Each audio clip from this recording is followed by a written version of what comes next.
China makes it clear they're not currently negotiating with the U.S. on tariffs, and fentanyl is the U.S.'s problem alone. Bessent breaks down the U.S.'s master plan for rebalancing world trade. Trump drops Trump 2028 merch, and I hate it. India threatens to go 9/11 on the Pakistani terrorists. UK is running tests on dimming the sun. Justice Jackson shows her hand on not wanting parents to opt out their kids out of questionable books. Drew, Cold Wars are the best wars. Let the games begin, man, because we are certainly in one. And China's like clapping back. That is my new favorite Twitter account. MFA China, they're like, yeah, no, we're not negotiating. Trump didn't call me. I don't know what he's talking about. The U.S. needs to stop creating confusion. Without using the word liar, they were like, this man is not telling you the truth. Now, what's really going on? I have no idea.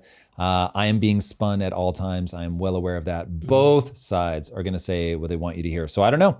It's very possible he's literally not been able to get in contact with Xi at all. It's entirely possible he and Xi are actually talking, but you're going to see a PR battle going back and forth between the US and China. Everybody trying to control the narrative. Everybody trying to position like, hey, we're the ones that have it. It's interesting that Bessent is now moving his rhetoric on to actually mapping out what they're trying to do, talking openly about China as they address the IMF and the World Bank, so the International Monetary Fund and the World Bank in terms of, hey, these are the things that we need to see happen, which to me could be yet another counterpunch. So we do the tariffs, they tariff us back. We're like, okay, maybe we're not going to get the movement here that Trump wanted. They move on to something else. And so everybody's got a plan until they get punched in the face.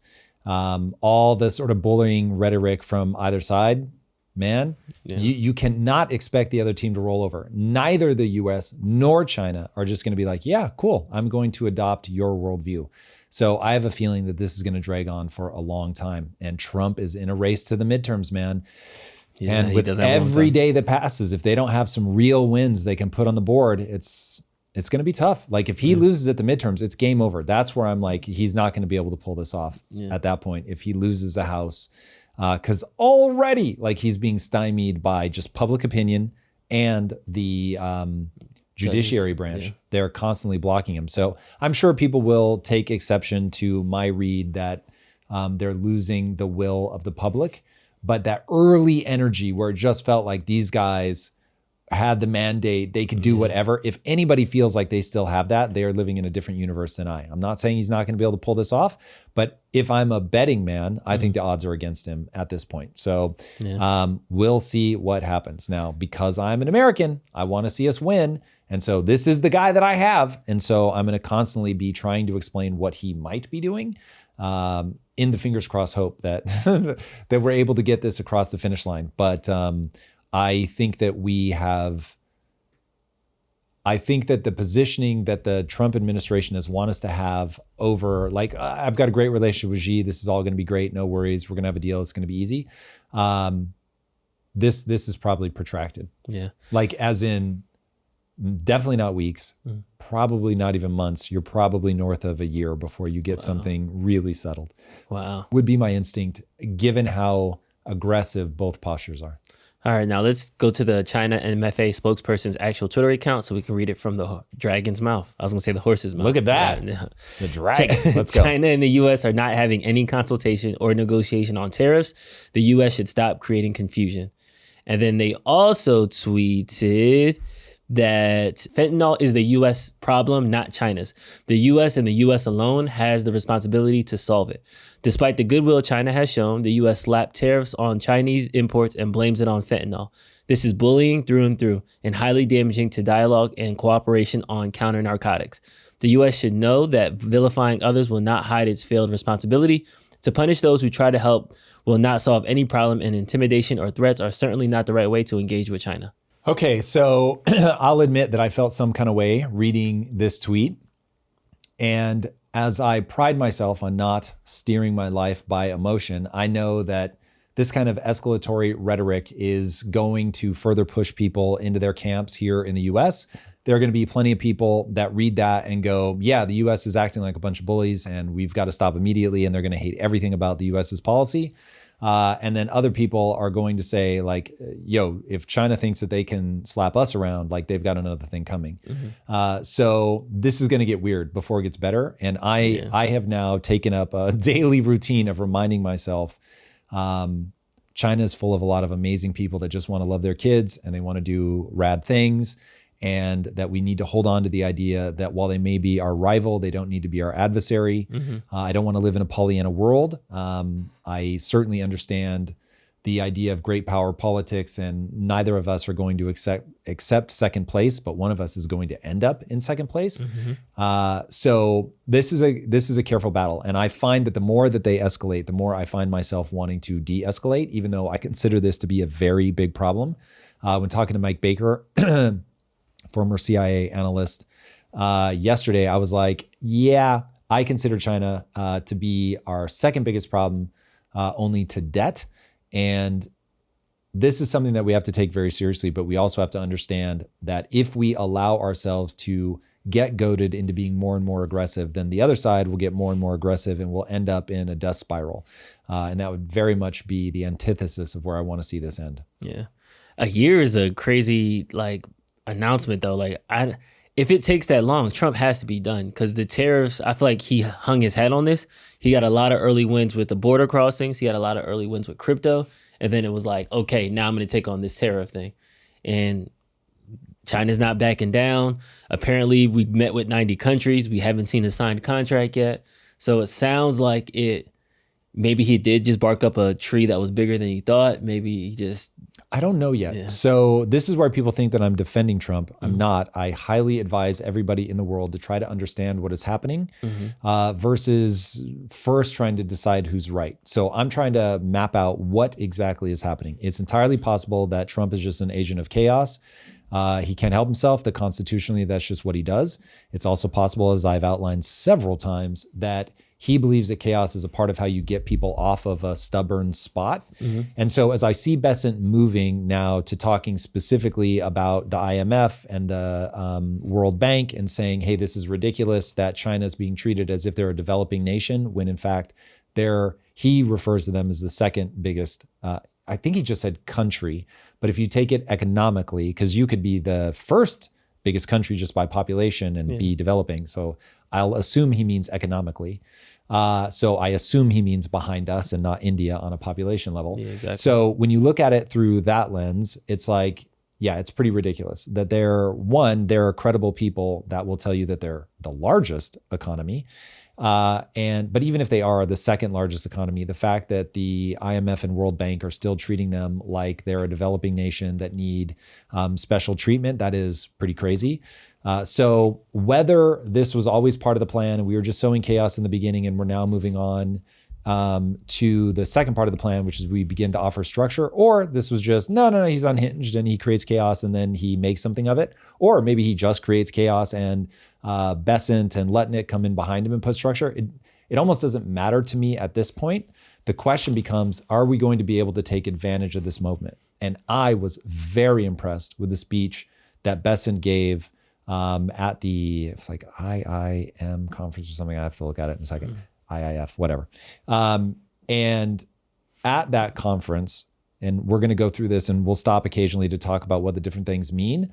But he's really trying to focus people on, this is exactly what we're trying to achieve. This is what we're doing. This is what success looks like. These are the specific things that have to change. At one point, it felt like he wasn't going to mention China by name. And then he obviously thought better of it and just started naming them, which I thought was smart because we've got to say what we're really trying to do here. Yeah. You can't give me a president that is a WWE fighter and then not have somebody behind him that's like, okay, now we're going to talk about what this really means, where the rubber meets the road. Yeah. I'm not a big fan. I'm not a fan on the international stage of the way that Trump talks. I do find him entertaining. I'd be a liar if I said that I didn't. It's nice to have a politician that really just says what they're thinking. I won't even say that they only say the truth, because that almost certainly isn't true. But he really does say what he's thinking. And so he reveals so much of himself, which I find very refreshing. But on the international stage, he sounds like a lunatic. And you don't have to look farther than what's happening to the Dow Jones with all the big swings that we're seeing in the S&P. to know that he's creating a tremendous amount of uncertainty. But every time I listen to Bessent, every time I listen to Letnick, these are people that have a string of logic that I can follow. In the final months of World War II, Western leaders convened the greatest economic minds of their generation. Their task? To build a new financial system. At a quiet resort high up in the mountains of New Hampshire, they laid the foundation for Pax Americana. The architects of Bretton Woods recognized that a global economy required global coordination. To encourage that coordination, they created the IMF and the World Bank. These twin institutions were born after a period of intense geopolitical and economic volatility. The purpose of the IMF and the World Bank was to better align national interests with international order, thereby bringing stability to an unstable world. Okay, so I don't think a lot of people realize that we are living in a world order that was the result of a conference. That World War II happens, everybody's exhausted, everybody's in debt to the US. So many people have died. It is the debt jubilee that Ray Dalio talks about so eloquently. So you have that moment. Britain loses its empire. They realize we're so in debt to the US at this point. We have basically no leverage. But you have this collision of Britain, and this is going to be, from memory, a high level retelling of it. So if I get any of the details wrong, trust me, the gist is there. But you basically have a collision of economic worldviews, where how are we going to move forward with this? And what we end up with is the US saying, we are going to be the world's reserve currency. We are the biggest player here. We've still got the manufacturing base. We're in the strongest economic position. And so the worldview that we want, Pax Americana, as he called it, is going to be what happens. And that's exactly what happens. And we brought a guy on to talk about the details of this a while ago. Graham Moore, thank you. Wrote a whole fictionalized retelling of this story. Absolutely fascinating. Anybody that's interested should read it. And it tells the behind the scenes maneuvering of these economists as they collide.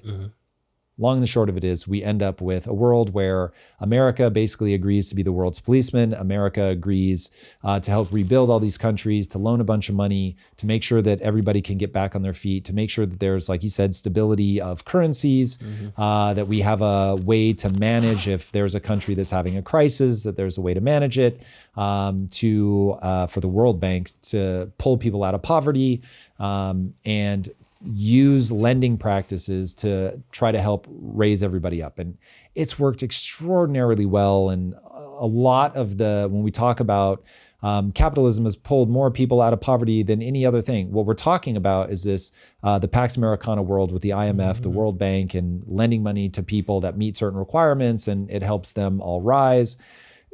He's going to get into more details about it, but it's to understand that you are in a constructed world rather than, oh, this is just randomly how it all sorted out, is the very important thing to understand. Because the very thing, I don't need you to believe that Trump understands all of this, though he probably understands more than he's getting credit for because he hired these guys. But certainly Bessent understands it. And he understands that for reasons we'll talk about as he goes through this, but for very specific reasons, we have to now come up with a new world order. And if we're going to leverage the tools that already exist, there are very specific things we have to do. My goal this morning is to outline a blueprint to restore equilibrium to the global financial system and the institutions designed to uphold it.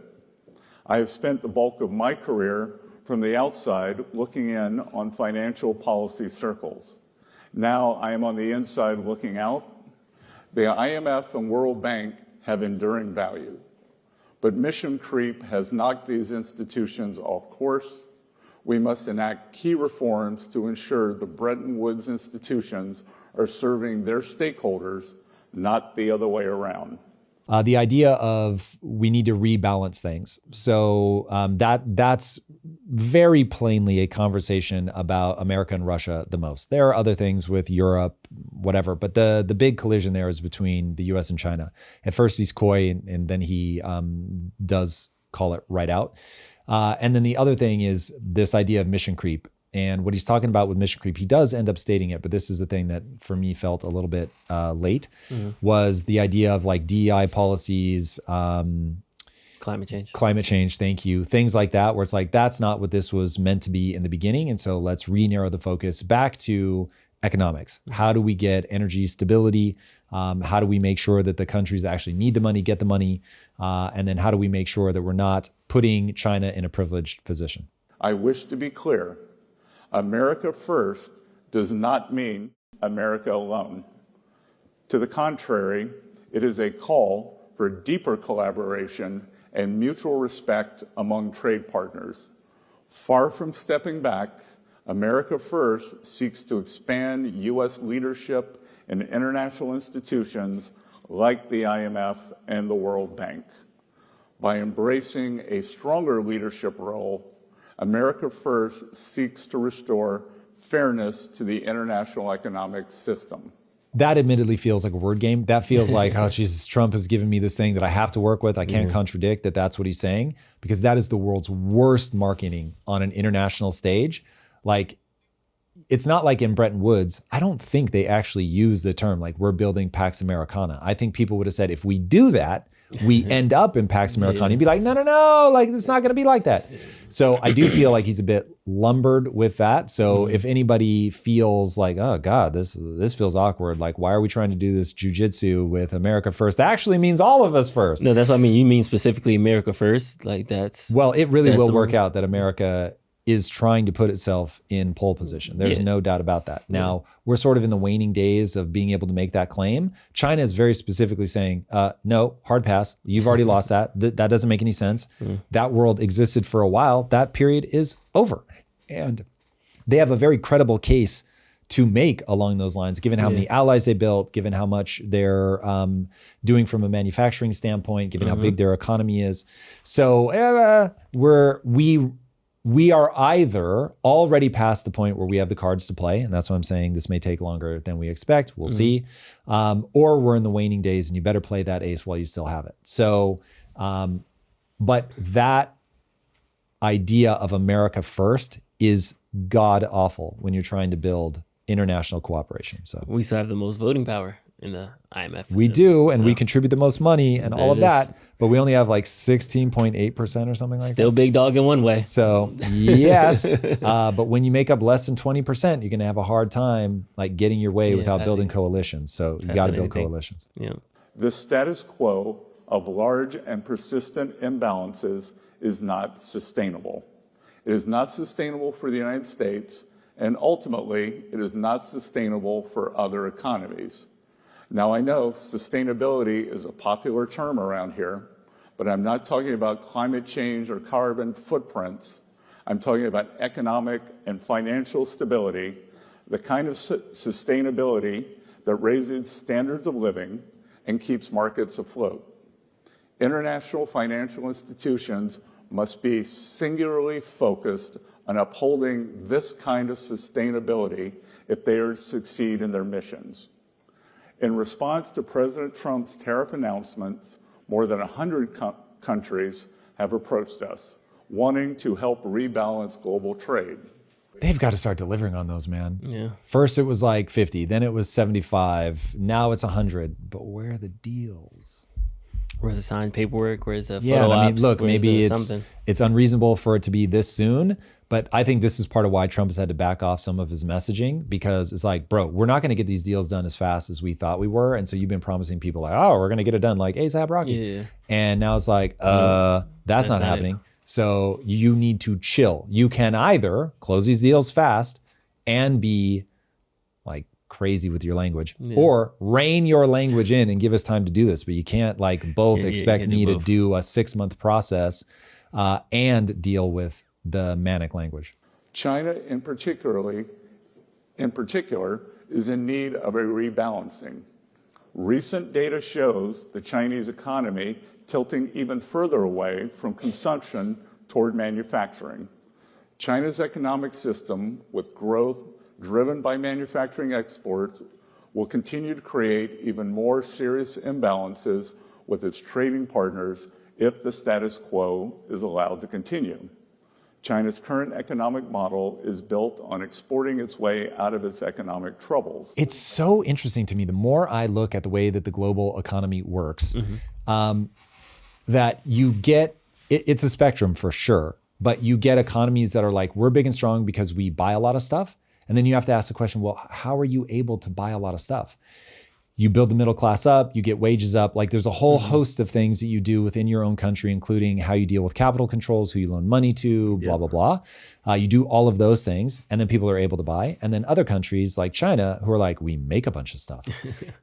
But that's not great for all the people inside their country. Now, because they've moved so many people out of like, I have nothing to eat and I am quite literally watching my family starve to death, to we now make, $12,000 a year. That's a huge move. But people in America would be mortified if they were making $12,000 a year. So that is where this gets interesting, is understanding how these games are played. And when you are we make a bunch of shit, first of all, you're getting strong from a manufacturing standpoint, which is always good from we can choke you out if we go from rivals to adversaries. If this becomes militaristic, just like the US was able to be so influential in World War II, because we just shifted all of our physical manufacturing over to building war stuff.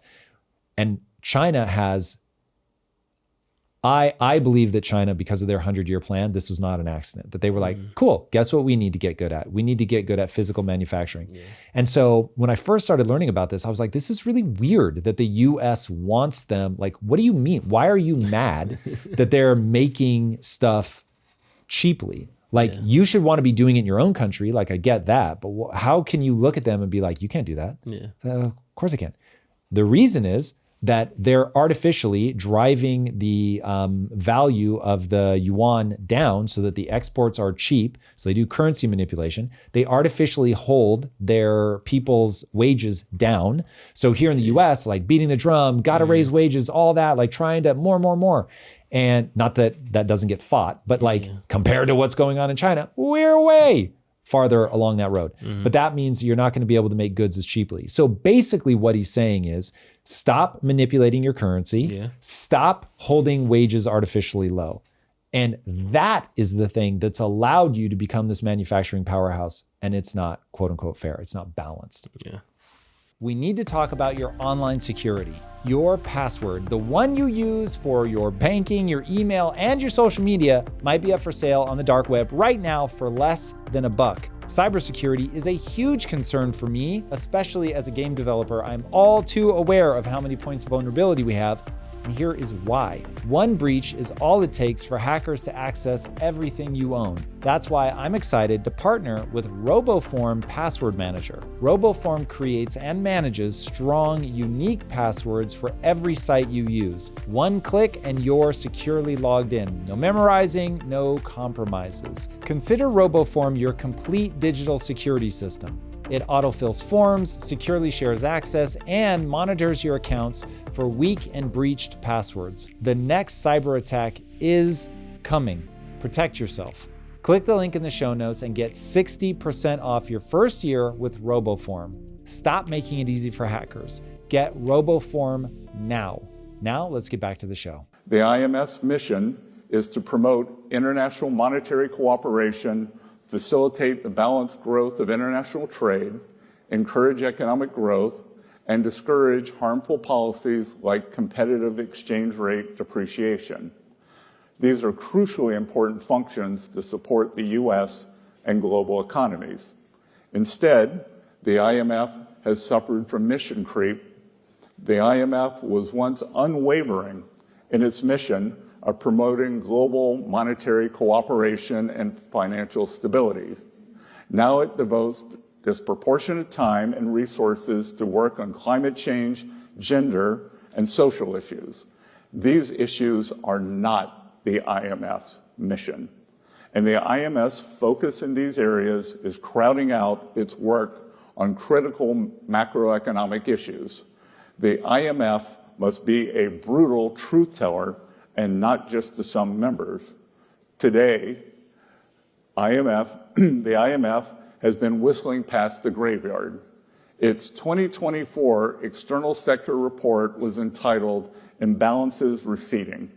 This Pollyannish outlook is symptomatic of an institution more dedicated to preserving the status quo than answering the hard questions. Here in the United States, we know we need to get our fiscal house in order. The last administration ran up the largest peacetime deficit in our nation's history. The current administration is committed to fixing this. We are open to critique, but we will not abide the IMF failing to critique the countries that most need it, principally surplus countries. In line with its core mandate, the IMF needs to call out countries like China that have pursued globally distorted policies and opaque currency practices for many decades. I also expect the IMF to call out unsustainable lending practices by certain creditor countries. The IMF should push more proactively official bilateral lenders to come to the table early to work with borrower countries to minimize periods of debt distress. The IMF must refocus its lending on addressing balance of payment problems, and its lending should be temporary. When done responsibly, IMF lending is at the very core of its contribution to the global economy. KPIs, man. Like, you've got to have KPIs and be like, either the things that we're doing are moving people towards that, or they're not. The people that are coming and asking for us to lend them money, either they're doing things with the money that makes sense or they're not.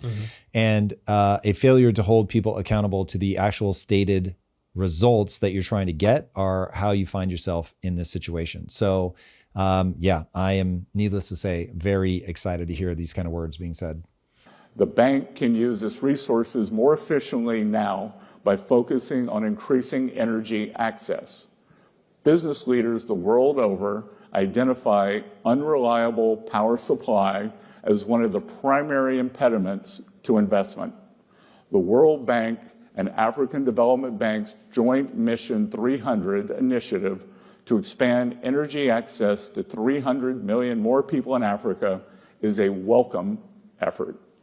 But the World Bank must respond to countries' energy priorities and needs and focus on dependable technologies that can sustain economic growth rather than seek to meet distortionary climate finance targets.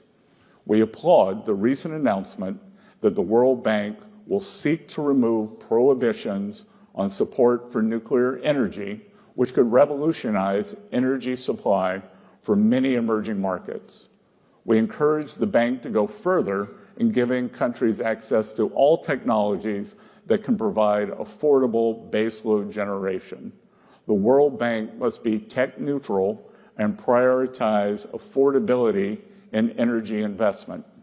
In most cases, this means investing in gas and other fossil fuel-based energy production.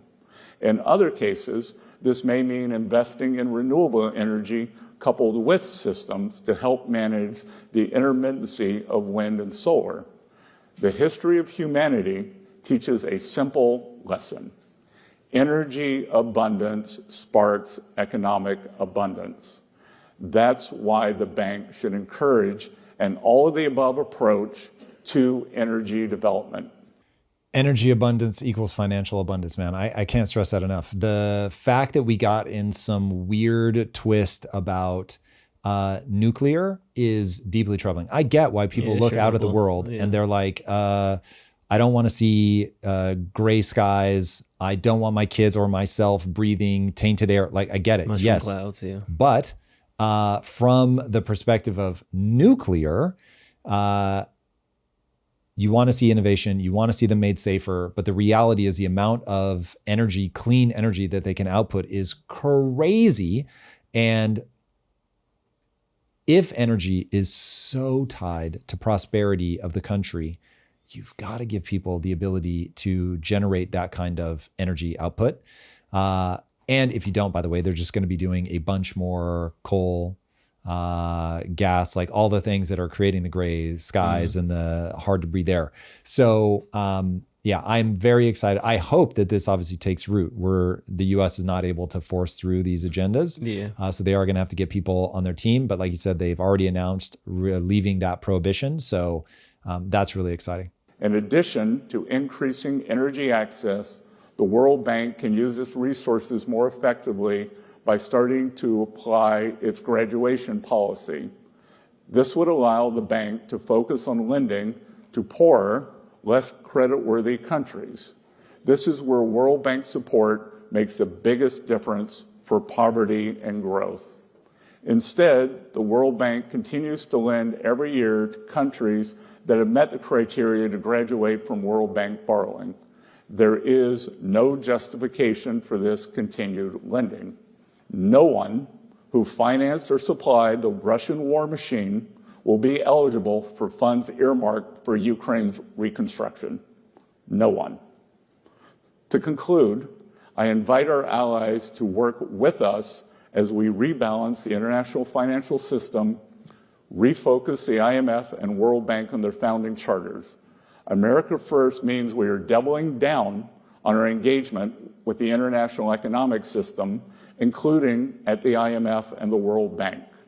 A more sustainable economic system will be one that better serves the interests of the United States and all the other participants in the system. I thought that was great talk, great vision. Love what they have in mind. Yeah. When you says China needs to graduate up, what do you just get away from manufacturing and? Well, when he said that specifically, he was talking about being eligible for certain lending from, I think from the World Bank. So yeah, basically countries go through a period where they're a developing nation. The whole goal is that you're lending them money that they otherwise wouldn't be able to get, that they can then drive into, especially energy, which, as he was saying, like intermittent energy is one of the reasons other countries won't come in and invest. Other wealthy people won't come in and invest. So if you're trying to seek getting the dollars that you need to build the infrastructure or build the technology, all the things that you'd want to have in your country, then you've got to have a reliable energy source. So anyway, they do things like that to help countries move through that phase into being a developed nation. And the problem is right now, China's still being treated as if they're in the developing nation status, and I don't know if that's the exact name, but they're basically still claiming to be in the status that they're clearly not in anymore, especially not if you look at what China's been able to do from an infrastructure city standpoint. I mean, clearly these guys are a full-blown developed nation. They're a big boy economy. They're not at the kids' table. Yeah. When I heard this, my immediate reaction was like, who are we to dictate international terms? Like, who are we to get on the stage? And then I realized I did some homework on Gemini, and this was established in the U.S. in Bretton Woods. So we did create that first world order. So now that we are renegotiating it, it does make sense that Bessent in America is leading the charge. But the economies have changed. The perception has changed. Culture has changed. Do you still think we are the drivers and we have that good North Star? Do you think that other countries will get on board? Because I think at the end of World War II, it's easy to get everybody to sit down and negotiate. Where there's a conflict on every other continent, it seems like they have other things that are a bit more important than serving the needs of America in this moment. I mean, there's no doubt that the U.S. and China are pulling harder against each other than they would have historically. But the reality is that your voting is proportional to the amount that you contribute. And so currently we still contribute more than anybody else. And if people want to knock us down a peg, then they're going to have to pay for the privilege. So we still have to get people on board. Like I said, we're less than 20%. So it's not like we can just go in and say, well, because we say it is going to be, but by ourselves, we are the largest quote unquote shareholder. So we have from an individual voice perspective, we have the loudest voice. But if everybody bands together and says, nope, we don't want to do it your way, then it won't happen because we're not able to outvote them. The only thing, I mean, this would be truly the nuclear option, would be for us to say, then we're ejecting out of the IMF, we're ejecting out of the World Bank. And if we did that, then I don't know that it would dissolve, but it would be dramatically impaired. The United States has a 16.5% voting share. China is 6.1 to 6.5. I mean, Japan is 6.1 to 6.5. China is 6.0 to 6.4. We have France, we have Germany, and some of the other players in there as well.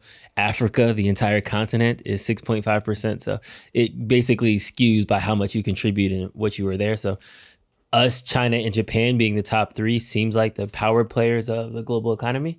So the people who need to established this are at the table. So we'll see. Yeah, depending on how you group Europe as a bloc is very powerful. Individual countries, less so, but as a bloc, they're massive. Yeah, and this, through the IMF lens at least, each country is its own bloc. But if Europe is operating in a coordinated fashion, this is how you end up having to really get people on board. You've got to have allies because, first of all, people don't want to piss off China because they control so much of the manufacturing. Second, with the size of the other economies, it's a dance. We don't want to make everybody mad. We're obviously the most willing to piss people off, both because of our strength and because of Trump's personality. But this is a game of alliances. Yeah. Well, we know Mother's Day is coming up. So if you have I know where you're going with if you this. need any ideas, the Trump store has a fantastic new collection they just dropped. And it's the Trump 2028 hat. But wait, everybody, constitutionally, this shouldn't even be a thing. Yeah. I said it at the top of the show, man. Trump had an early win with immigration. He had an early win with Bitcoin. And then he turns around and feeds the trolls. I think this does nothing but hurt his image and just propagates the Nazi fascism dictatorship rhetoric. The people that hate him already hate him. Yeah. The people that love him love this. And people like me that are on the fence are going to break one way or the other. I hate it. I mean, I get the troll of it all, but it's like, for the reasons that you mentioned, I don't want to see him leaning into any of that stuff. And I think I think if people offered him a third term, he would take it. Absolutely. And that is the part that I don't love. Absolutely. Wouldn't pass go, wouldn't collect $200, nothing. Yes, sign me up right here. So yeah, I do worry that he's using all of this as a way to normalize it. Yeah. And then he's just going to be like, well, they're under this act. Yeah. If we pass that, then I can either suspend the election or whatever. And it's like, oh God, I hate everything about that. He used a special act to start the tariff war by saying it's a crisis through fentanyl trafficking. He used a special act to enforce the immigration, so that way he was able to deport those illegals in Venezuela and El Salvador very fast. So I don't know if there's an act that can make us suspend an election or... Some people, of course. Yeah, well, the bad news is I think that I would have to look at it, but certainly in a lot of countries when you're at war, you don't have to.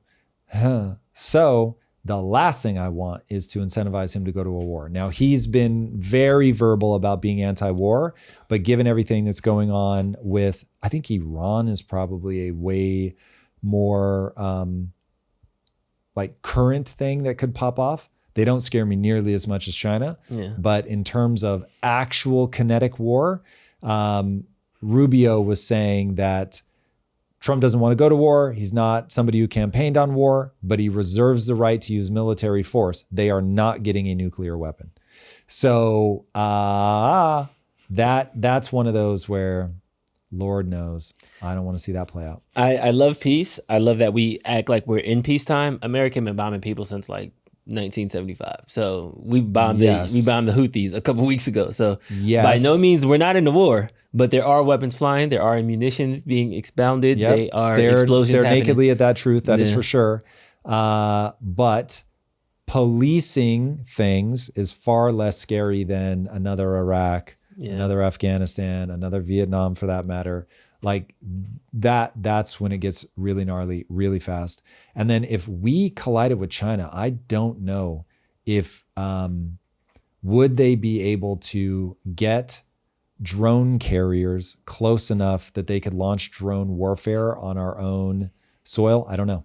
I just don't know the technology. But in my sort of mental nightmares about that escalating, it's that. It's not nukes or anything like that. I think we're still not there. I think that would be so unwise. I think the drone thing, Andrew released their microwave technology. Drones is less of a threat now.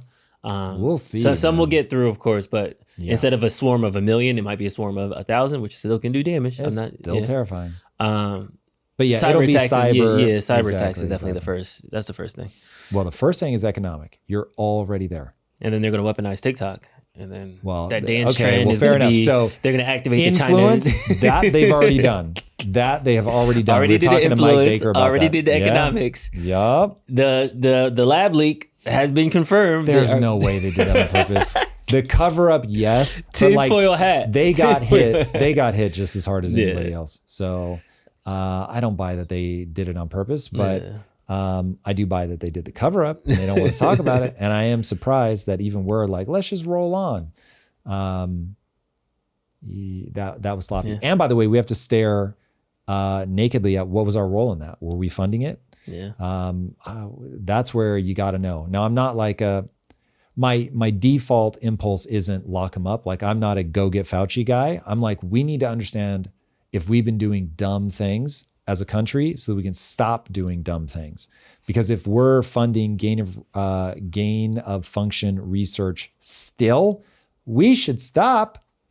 So we'll see. It's kind of like when they cloned that sheep in the 90s and then we never talked about cloning. Yeah, and then we never talked about cloning ever again. Like America was just like, yeah, we figured it out. We're done now. Oh, come on now. But I wonder if that's the same technology that allows people now to use skin cells to create sperm and egg. I say all that to say we don't go backwards in technology. Once the cat's out the bag, it's only going to go forward. So that is correct. Gain of function, they got the COVID strand. I'm sure there's a COVID 67 that they're working on right now. Yeah, and probably not the one you have to worry about. It's going to be something else, some other biological weapon. Yeah.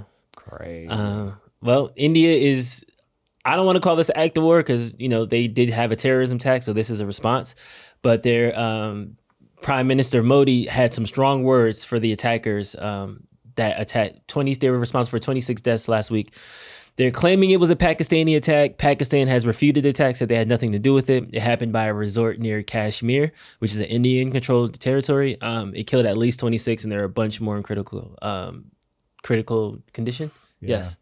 Yes. So this is the PM Modi's words to his populace. Friends, today, from the soil of Bihar, I say to the whole world, India will identify, track, and punish every terrorist and their backers.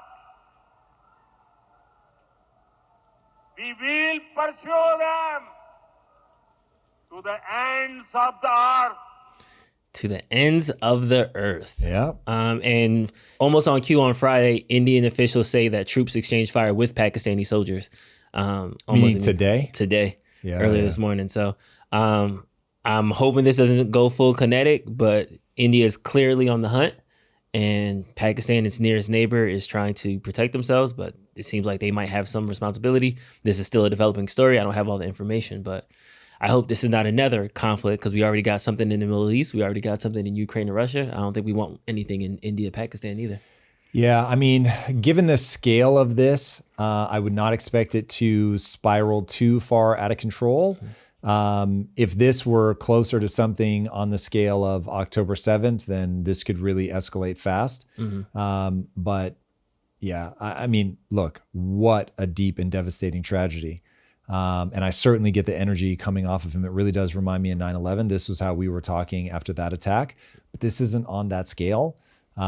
So my hope is that, these are words to make the country feel good and that they really are going to be aggressive trying to track them down. But that in no way, shape or form are we going to see that kind of escalation. That would be bad. Copy. Yeah, we'll monitor the situation closely and see what else comes out of it. All right, I got a speed run of some stuff that this is crazy. The UK is currently running tests to dim the sunlight. We're still getting breaking news. They have to officially vote for it to make it official. But some reports are saying that they're going to inject aerosol gases. Some reports are saying that it's going to be a method used to brightening the clouds to reflect sun. The whole point of this is to reduce global warming. I want to just put that to the side for a second. I read Freakonomics years ago, and they talked about Bill Gates run startup when it's the people all in the same incubator, a Bill Gates incubator that solved climate change. And this was like 2007 or something.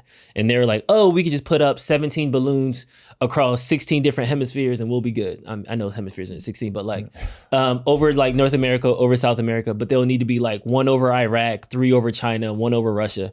So just politically, there's too many geopolitics. Nobody's going to allow us to release a mysterious gas balloon in their atmosphere.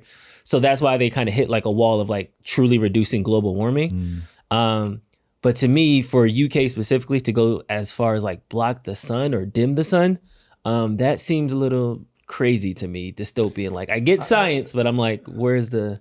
I don't know enough about the science to know if we should be worried about this, but this is something that you want to be very skeptical of in terms of there are going to be second and third order consequences. If we release this into the air, how does it dissolve? Where does it go? What else is it going to affect? Does it end up in the soil? Does it end up in the water? Like there are going to be a lot of things you're going to want to make sure that you think through and make sure that you have a sense of like, how is this going to play? But we already do seed clouds and things like that. So we're already running some pretty big geological experiments. So one, are those working? Are they creating problems? What are the knock-on effects? But yeah, I mean, to be honest, I look at global warming and I say that the way out of this is innovation. The way out of this is not asking people to do less with their life, to have less energy, all that. That doesn't make sense. You want to find ways to innovate. So without knowing the specifics of this, I'll say directionally, yes, innovation is the right answer, but I would very much want to know that there's global cooperation and this isn't one country going rogue. Yeah, exactly. All right, round robin for some judges. So Trump has been running against activist judges his entire campaign so far. So on the first lens, Supreme Court Ketanji Brown Jackson released a statement. I'm struggling to see how it burdens a parent's religious exercise if the school teaches something that the parent disagrees with. You have a choice. You don't have to send your kid to that school. You can put them in another situation. That was on the ruling of whether LGBTQ friendly curriculums are allowed to be taught in schools because the parents claim that it was stepping on their religious freedoms. I don't even understand this argument. This sounds crazy to me. Now, you know my stance on the Supreme Court. Whenever I have an intuition that goes against this, I'm like, this is why we have a Supreme Court. It's their job to know constitutional law a lot better than me. And so whatever they end up voting, I'll roll with. But this strikes me as absurd. As far as I understand, all parents are saying is, I would like to use the religious exemption that if there is curriculum being presented that I don't want my kid to hear, that they can opt out. So let's make it about something that I'm into. Let's say it's evolution. Should parents be able to opt their kids out of learning about evolution? Yes. Like, what the fuck? I don't understand. The mentality that the state owns your child is like such a hot button issue for me, which is weird because I don't have kids, but like my problem with authority, all of that kicks in. Like, that's crazy to me. So I think we should be striving to offer the best education on planet Earth. But if a parent says, I think that that's bad education, that's not how I want my child educated, they should be able to go all the way to pulling their child completely out of education, doing homeschool. But if they don't want to go that far and they just want to say, I don't want my kid in that class while you're talking about that, fine. Literally whatever. I don't want them to hear about calculus. Calculus is the devil's math. Great. I'm sad because I think you're wrong and I think that your kid will be disadvantaged, but your job as a parent is to say, these are the values that I want my kids raised with. And if you're violating one of those values, that's what the First Amendment's for. I'm going to pull them. Yes. Like, on what grounds? It always comes back to the thing that I hate, which is, I know better. I know better, Drew. But your kid isn't going to opt out. To her point, it's if you don't like it, go to a different school. But damn, that's a way bigger thing, man. It is a way bigger thing. And first of all, what if all the schools offer it? What if now it's like, well, but you can build your own school, which you can. They're not wrong about that, and you should have the right to do it if that's how you want to respond. But something is like, if they were saying you can't teach this in school, then I'd be like, fuck you. Yeah. But if they're saying you can't let your child opt out of it, I'm like, what? Yeah. Like, of course. Your child should be able to opt out of it, even if it's something that I think this is empirical truth. Yeah. Like, this is evolution. You're going to want to learn. This is calculus. But if your family, for whatever reason, has a value against it, let them opt out. Landon McCaffrey, an Obama-appointed judge, just blocked the Trump administration from cutting funding to schools that promote DEI. She's a circuit judge. On the other side, another circuit judge in Milwaukee was just arrested by the FBI for allegedly helping undocumented immigrants evade arrest. Now, we just talked about it from the Supreme Court. If it's an interpretation of the Constitution, I'm with it, I'm here. These judges have then blocked the Trump administration from doing something that they put on the table. Is this a different lens, or is this still the judiciary branch has this power? Let them. This is going to have to be adjudicated because right now we're in a war of EO versus judiciary. And I just need an answer. So I have an intuition, which is that EOs have been being used for a long time. And so there's got to already be precedent on this. So unless Trump is going way beyond that precedent, it feels like they should be leaving this alone. If they want to march something up to the Supreme Court, then they should. And then the Supreme Court can put their ruling. But being in a position where every time the president, because let's make it about a president that I don't like their policies. Every time that it's a president trying to do something through the already established mechanism of executive orders and they get stopped every 2 seconds, it's like, guys, let's just make a ruling on executive orders. When can they be used? When can't they be used? Now you have one policy and it is what it is. And then we don't say, do we like do we like the thing that the president is writing the EO about or not? We stop asking that. And we just say, is this how EOs work? If how EOs work, great, no problem. This guy was elected and we can do it. But right now, this does feel like this is breaking along. I don't like what he's doing, not he doesn't have the right to do it. Exactly. And so I just want a ruling on, do presidents, the ones I like and the ones I don't like, do they have the authority to use executive orders to push things through? And that is the only level at which this conversation should be happening. And so I want a once and for all decision that then Trump either knows I can or can't use EOs, and then period. And when the next president comes in, that they're held accountable to the same ruling. That's all I'm looking for. Yeah. And that's the interesting thing about it, is that he passed 80 EOs in his first not even 100 days yet. And I would probably say like 65 of them are just passed and good. And they're not as scrutinized as ones that trigger DEI, trigger immigration, trigger federal cuts to schools, things like that. So to your point, it's interesting that they're picking and choosing which ones are unconstitutional, which ones are just like, yeah, that's fine. You could do a Bitcoin sovereign fund. Nobody cares. Or yeah, you could do this thing. But wait. No, you can't cut funding for this over here. And they are making that choice. Correct. Okay, that's all I got. All right, everybody.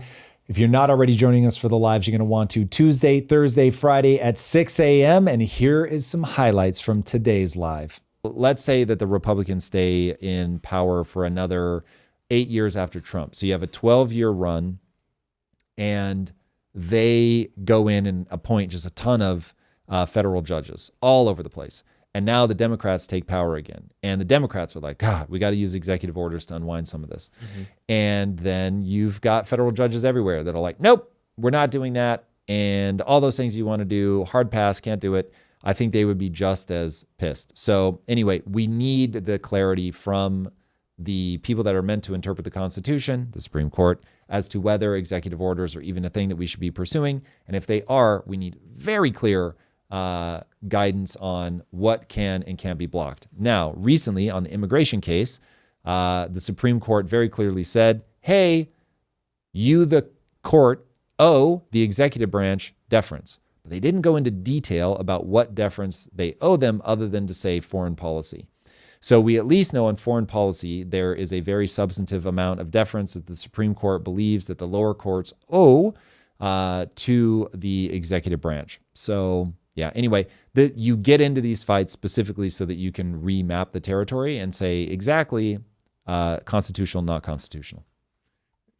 Yes. I feel like that was the point of the entire Constitution. Because if it's just one man can do whatever he wants for 3-4 years, to me, that yields a most likely negative outcome and brings us back to King rule. It brings us back to the early 1800s.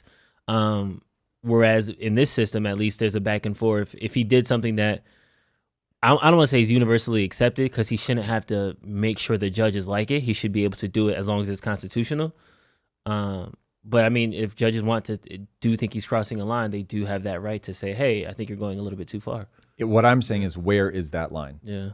Because, it comes down to me, we just need to look this up. We need to do research. I need to do research. Let's look it up offline. Right now. We can do a little bit, but yeah, I mean, by all means, pull it up and see what we can see. But at a glance, you're probably not going to get the nitty gritty. But I want to know what does the Constitution have to say about executive orders? When are they expected to be used? How much authority do they have?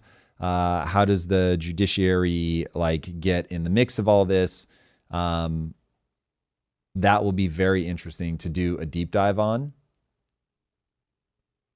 The U.S. Constitution doesn't explicitly mention executive orders, but it grants the president broad powers within the executive branch, which are often exercised through them. Specifically, Article 2, Section 1, which vests the executive power in the president, and Section 3, which requires the president to take care that the laws be faithfully executed. Yeah, I'd have to do a lot more digging on that to see Supreme Court rulings, how they've mapped that out. If it's not specifically called out, that means that it's an interpretation of something else when they talk about executive power. Yeah. Speaking of interpretation, I think that's where limitations comes in. Executive orders cannot override constitutional rights, federal laws, or fundamental rights. And I think that's God, that's all so open to interpretation. Exactly. That's the wiggle room that some I mean, this is exactly why you need very clear Supreme Court rulings. I have a bad feeling that I'm going to be reading a lot of rulings and all of that stuff to try to map this out. So for now, all I can give you is intuitional. You want the tension between the two, but you don't want to put the president in a position where they can't do anything. The whole point, you as the public want to actually be doing something that isn't just ceremonial when you elect a president. Mm-hmm. And we are a federal system, meaning that the states are subsumed under federal law. They can give you additional rights, but they can't take federal rights away. And this has, at least in my read of this has to do with the tyranny of the minority, the tyranny of the majority, that you're trying to make sure that people, even if in my state, like, I hate the way that they act, but at the federal level, at least I can vote for somebody that's going to take me to the place that I want to go to.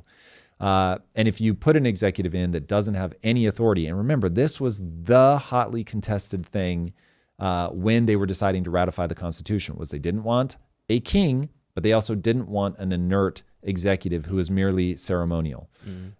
And so this was, again, Alexander Hamilton was really worried that we would have an executive that didn't have any ability to get anything done. And so he really pushed for that, and that got ratified. That's the other thing. I've got to read the Federalist Papers. Must. Super chat. Let's go. Super chat from Super chat. Mr. G II.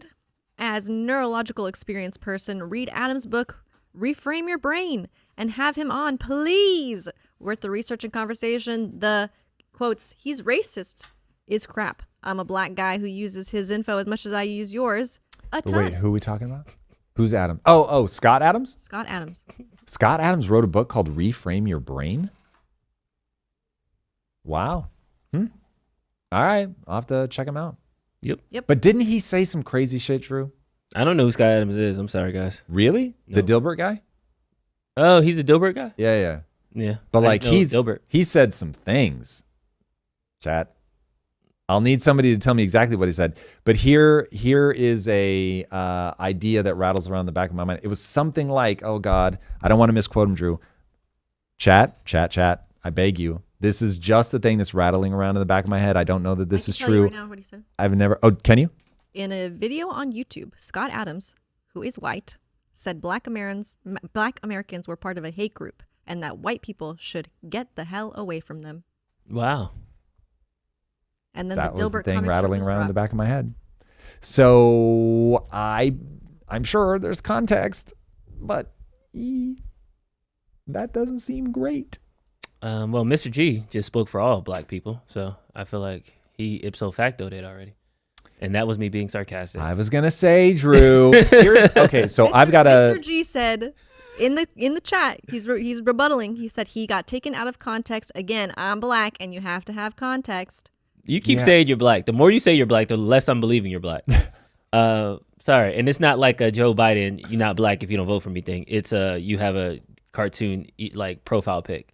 There's like Twitter got exposed over the pandemic. I don't know if you saw this part of Twitter because there was a lot of people that had black profile pics, but they were white people. Oh, so for real? They were like cosplaying as different things. In all segments of Twitter. Like, yeah, and I'm sure there's somebody cosplaying as an Asian person and all types of things. Okay, but like wait. No, yeah. Am I racist if I buy a black skin in Fortnite? I'm going home, everybody. That's I'm sorry. All right, we're cutting the stream short. Yeah, let's wrap it up. Nope. We are going to answer that question. What in the Where we at? world? Where we at? What Am I racist if I not only buy but play as a black character in Fortnite? Answers, please. What are we talking about? What are we talking Yeah, about? what are you talking I about here? need answers. These motherfuckers won't give answers. Race is a construct. Race isn't real. Race is made up. So I'm not a racist if I play as a black character. The term racist is made up. So why do we have beef if somebody is a white person and they have a black avatar on Twitter? Who has wait? But I don't think it's that. I think it's that they were culturally and pretending to be the exact race and also saying things that are not. Look at Eunice. So you're saying your beef. to say it, just I all was on Twitter. I saw it. So you're saying just your emotionally beef is- intelligent. Look at you over there. Look at Hold that. on. If it's a construct, why do we care? That race is a construct. Yes, cultures are not. So that's like if I was to have a profile pic of a dude in a cowboy hat and I had a Theo Vaughn accent and I was like, hey man, me and my truck and we gonna do and I want to live in the trailer and I love country music, and that's not who I am. I'm making fun of that group of people. That's not So you think they were making fun of them? how they were using. There's this thing like people think Ebonics is just like broken English, but it's like a language. Just like Patois is broke, like in Jamaica is broken. Like, so there's a way to use certain like Ebonics and culturally nuanced words and sentences. The way they were constructing their tweets, they were cosplaying. It was the digital equivalent of blackface. Like, Right? no, in the sense that But I'm going to say inflammatory things. I'm going to argue points against black people in certain spaces. I'm using this as a cover so that way I can infiltrate those spaces and then say disparagingly things. So it's not that somebody just wants to be a black person and they made a Twitter and they just reply to stuff. There are those that count too. Adam 22 got a whole podcast about that. But it's different when you're actively trolling that community as if you were one of those people from the community. I agree. But now let's talk about my initial question, which was if I play as a black Fortnite character, you guys have no beef with it. That's what I'm taking away. Even though for some weird reason you guys won't just say it's that's not different. problematic. It's different. It's because Say the words it's not problematic so that it's not I don't feel. problematic. Okay, why is it worse for the ambitious builders? It's worse for the ambitious builders because you are going to be taking on all the risk. You're going to have all of that stress of having to build and create something. And I think companies are going to pop in and out of existence like bubbles in a bubble bath. Like you're just part of the foam. You blink out of existence. Nobody notices. There's going to be none of the staying power. So you can already look at the, if you got on the S&P 500 back in the 60s, you were likely to stay on the S&P 500 for an average of 67 years. That number is now 16 years and they expect it to keep dropping. So growing as a company is no longer a sign of longevity. And so that's brutal. And I think when it's a 4-person company, they will nail a moment and then it will go away. And this is like a TikToker that has one viral smash that does 350 million views and then they're never able to replicate it. And some people will be able to, but I think most people will not. So running a company is extremely stressful. Comment from Wally in the chat. What's up, Wally? You have Wally, what's up, brother? You have every right to make anything in public style all you want. The issue with AI that needs discussion is, do you have the right to let machines photocopy that style based on just a prompt? Yes. Yes, indeed you do. You just, you ought not, like, here's the thing you shouldn't be allowed to do. Somebody films something and you then use that, like you take that shot and you say, just turn this into a different style, and then you release it as if you created it. That would be ass. And I see people aren't monetizing it now, so it's not a big deal. But if somebody were going to monetize, like, oh, what I did was I took the underlying, like, this is actually a shot from Jurassic Park, and I just made the dinosaur a big chicken, and now I'm selling that movie. That I think is, you can't do that. So just like you can't sample a song without paying people, it would be like that. If you're going to use the underlying shots, you should have to pay. But if you're just using the style of that thing, or you're taking that shot, feeding it into AI, and you're saying, hey, I want the camera to move something like this, but I want it to be in this universe, this shot, whatever, that's totally fair game. Life, freedom, not to have your mind controlled the ability to pursue the things that you want to do that don't impinge on other people's freedoms. I mean, you could probably get pretty close just by enumerating the rights in the Constitution. But the reason that so much of capitalism is built on property rights, which is absolutely critical, is that I have this thing and I now own it and it can't be taken from me, not by government, not by anybody else. And that allows people to create financial momentum. And that is 100% what you need to do. This is exactly why people that were victims of discrimination are like, fuck all of you, because you have been able to build on the back of the momentum that even if it's just your great grandfather was able to own property, and even if his kids squandered all that money, his kids got educated, so they educated their kids, so they educated their kids. And that alone is such a leg up, but that's all on the back of private property. You don't want people to be able to take your shit, not the government, not anybody. Like, that's crazy that people would ever vote against that, but they do. And yeah, read about Mao's China, please. Read about Stalin's Russia. It's just when you violate people's property rights, everything deranges. The Color of Law is another one about eminent domain and how certain highway systems and things ran right through communities to split them up and break them up and get people to move. But somebody said, Pedro P., in your post-capitalist world, who gets the house and the keys on the Gulf side with ocean access?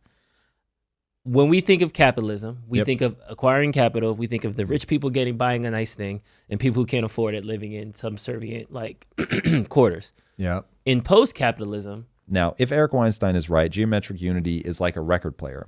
You can pick the needle up and move it anywhere that you want on that thing. So I don't remember asking him if he means time as well, but he probably does. But certainly what he calls pinch to zoom is how you would travel through space very rapidly. So if we want to get into math and numbers, I think that's the most interesting thing happening in math and numbers right now. Because if that's true, our fundamental understanding of the universe is just wildly different. Though I grow more convinced by the day that we're in a simulation. Like, for real. Or at least what we think of as real life operates on the same principles, and that computers are our way of sort of mimicking that information theory. But man, if this is a simulation, they could do a lot better. I won't lie. Here you go again. I can make. Although maybe I can make a better vagina. I can make a better industry. I can make a better. The better vagina would be the easiest in the world. I can't believe this one's even controversial. But certainly we can agree that space travel could be a lot easier. Like if we were making, and here's basically what I read from Eric. I'm about to say a sentence that Eric is going to scream into the void and say, "This is exactly what I'm trying to fucking say." This simulation would be a lot cooler if we could travel around the cosmos instantaneously. Cue Eric screaming. That's the whole idea behind geometric unity, is you can, that the layers, like those distances collapse as you do what he calls pinch to zoom. So I don't know. I don't understand it. This shit it requires a way bigger brain than I have. My brain hands back a null signal when I try to conceptualize deep mathematics. It's very interesting. Mr. G2 says we should have Scott Adams on the show ASAP. Okay, Scott Adams falls into my early days sense of Jordan Peterson. So I didn't have Jordan Peterson on the show for like 2 years because I just kept hearing he's a misogynist. So I didn't look closely at him. I have seen some headline stuff about Scott Adams that freaks me out. Now, I have no idea if it's real or not, but it was enough where I just haven't looked at him. So I don't know enough about him to know if I want him on the show. That's the real answer. All right, back to Trump and his tough week. Let's go. It's not just about the markets. It's about the activist judges. I'm not even going to call them activist judges. I'm going to call them judges because that's their job. He had one judge, Landia McCaffrey. This is a federal judge, I assume? Yeah, who blocked his funding cut to schools that promote DEI. He had another judge block the SAVE Act from being implemented, which would require a proof of citizenship for voter registration. There seems to be he's done very much. I'm gonna do it quick and fast. I'm gonna break things and put it back together later. And I feel like a lot of his ambitions have been cut at the waist by these judges. Yep. Checks of power, checks and balances. This is what the system is built for. Yeah. How do we navigate around this? I like this tension because I think it then brings it up to Supreme Court. If it's that big of a deal, they'll weigh on it. If not, they'll kick it back down. I think the thing that needs to go to the Supreme Court is how can executive orders be used? I want a ruling on that so we don't have to do all of this back and forth where no matter what Trump does as an EO, somebody's going to try to block it. If that is how the system works and the Supreme Court says, yeah, that's exactly what we want. EOs, they're not a thing. Fuck EOs. This is it has to go through Congress, and that's simple as. And we're no longer going to tolerate, we believe it is unconstitutional. That is the right way to say it. We, the Supreme Court, believe it is unconstitutional for the executive to use executive orders as a way to manage the government. And those should be reserved for some like very narrow case that we are now clearly defining. Okay, if that happens, great. But what's happening now strikes me as wacky. And wacky meaning, and this is a paraphrase of something that Elon has said, and I think it makes sense conceptually as an orienting device for me to go look at this thing. I won't say that I absorb it on any level other than emotionally it feels right, but I know not to trust my emotions. But the emotional statement, the statement that feels emotionally right is if a judge can block any executive order anywhere, then how is it that we live in a democracy? You have the executive branch for a reason. And they put forward executive orders and say, okay, this is how my mandate is meant to be read. And again, we're in emotion, we're in early days of me trying to orient myself to what the issue really is. So all anybody should hear right now is journaling and process thinking. If you don't have the executive order, then all you have is basically a PR machine and the ability to veto. So there have to be things where the president can take action, whether it's firing people, hiring people, whether it's doing executive orders where you say, okay, we're no longer doing that thing, we're going to be doing this thing, and they have to carry some weight. Otherwise, you're going to have a battleship that you can't turn. And you need the president to be able to move quickly on certain things at certain times. And I think that there need to be severe restrictions on those things. But it does feel like right now, unless there is already clarity on this from the Supreme Court, and I'm just not aware of it, which is very possible, that what we're in now is a political battle where judges are throwing their weight in politically. And flip it. So imagine now Trump, let's say that the Republicans stay in power for another 8 years after Trump. So you have a 12-year run and they go in and appoint just a ton of federal judges all over the place. And now the Democrats take power again. And the Democrats are like, God, we got to use executive orders to unwind some of this. And then you've got federal judges everywhere that are like, nope, we're not doing that. And all those things you want to do, hard pass, can't do it.